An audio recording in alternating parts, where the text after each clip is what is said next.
ఎలాబరేట్గా చర్చ జరగాల్సిన అవసరం ఉంది. ఎవరైతే ఇక్కడ భూమియో లేకపోతే ట్యాక్సెసో లేకపోతే పన్నుల చెల్లింపు విధానంలో ఇతర విధానాలలో ఏమన్నా ప్రభుత్వం నుంచి లబ్ధి పొందితే వాళ్ళ పట్ల మనం ప్రభుత్వం ఏమైనా కొన్ని నిబంధనలు పెట్టడానికి అవకాశం ఉంది.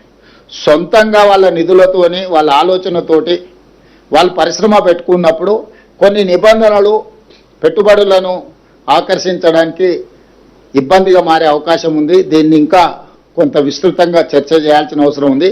ఏదేమైనా తెలంగాణ యువకులకు మొదటి ప్రాధాన్యత ఇవ్వాలని చెప్పి అనుమతులు ఇచ్చేటప్పుడే పరిశ్రమ యజమానులకు మేము చెప్తున్నాం. ఎందుకంటే మన దగ్గర అన్స్కిల్డ్ కానీ, సెమీ స్కిల్డ్ కానీ, స్కిల్డ్ కానీ, హై స్కిల్డ్ కానీ మన దగ్గర ఉన్నంత యువత అందుబాటు రాష్ట్రంలోనే కాదు దేశంలో కూడా ఎక్కడా లేదు. సో ఇతర దేశాలకే మనము వీళ్ళందరినీ పంపించగలిగిన స్థాయిలో ఉన్నాం కాబట్టి అందుకే ఈరోజు మనం స్కిల్ యూనివర్సిటీ కానీ, ఐటీఐలను ఏటీసీలుగా మార్చడం కానీ, ఈరోజు పాలిటెక్నిక్ కాలేజీలను అప్గ్రేడ్ చేయడం కానీ ఇవన్నీ కూడా అందులో భాగమే. ఇప్పుడు మన టామ్కామ్ నుంచి కూడా ఇతర దేశాలకు, జపాన్, జర్మనీ లాంటి దేశాలకు మన దగ్గర నుంచి మనం పంపించగలుగుతున్నామంటే ప్రభుత్వం కంప్లీట్గా బ్లూ కాలర్ జాబ్ల మీద ఫోకస్ పెట్టింది. వైట్ కాలర్ జాబ్స్ ఇప్పుడు ఏఐ రావడం వల్ల ఉద్యోగాలు పోయే పరిస్థితి ఉంది, ఉద్యోగ భద్రత లేని పరిస్థితి ఉంది. ప్రతిరోజు పేపర్లలో మనం చదువుతున్నాం ఏఐ వల్ల ఐటీ నిపుణులు చాలా మందికి చాలా దేశాలలో ఉద్యోగాలు కోల్పోతున్నాయి.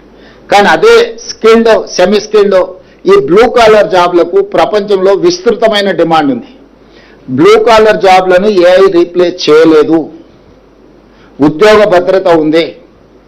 వాళ్ళకు కావాల్సిందల్లా సాంకేతిక నైపుణ్యాన్ని నేర్చుకోవడమే. అందుకే ఈరోజు ఏటీసీలలో జాయిన్ అయితే పర్ మంత్ 2000 రూపీస్ మనం స్టైఫండ్ ఇస్తామని చెప్పినాం. భవిష్యత్తులో స్కిల్ యూనివర్సిటీలో కానీ పాలిటెక్నిక్ కాలేజీలో చదువుకునే వాళ్ళని కూడా ప్రోత్సహించడానికి ఒక మంచి ఆలోచన చేయాలని ప్రభుత్వం అనుకున్నది. ఇంతకుముందే అధికారులకు, మంత్రి గారికి కూడా నేను సూచన చేయడం జరిగింది. తొందరలోనే ఒక మంచి ప్రతిపాదనతో ముందుకు వస్తాం. నా సూచన కూడా యువతకి, మనం ఏదైనా పని నేర్చుకున్నా, మనం ఏదైనా చదువుకున్నా మనకు ఉద్యోగం అయినా ఉండాలి, ఉపాధి అవకాశాలైనా రావాలి. ఉద్యోగం రాని, ఉపాధి అవకాశాలు లేని చదువులు చదవడం వల్ల ప్రయోజనం లేదు.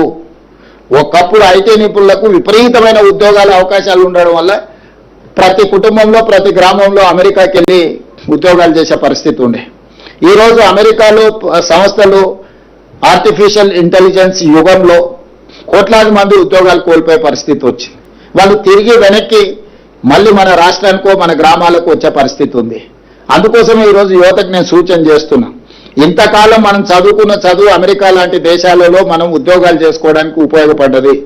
ఈరోజు మీరు సాంకేతిక నైపుణ్యాన్ని పెంపొందించుకుంటే జర్మనీ, జపాన్, సౌత్ కొరియా లేకపోతే ఫిలిపిన్ ఇట్లాంటి చాలా దేశాలలో, సింగపూర్ లాంటి దేశాలలో కొన్ని కోట్ల ఉద్యోగ ఖాళీలు ఉన్నాయి.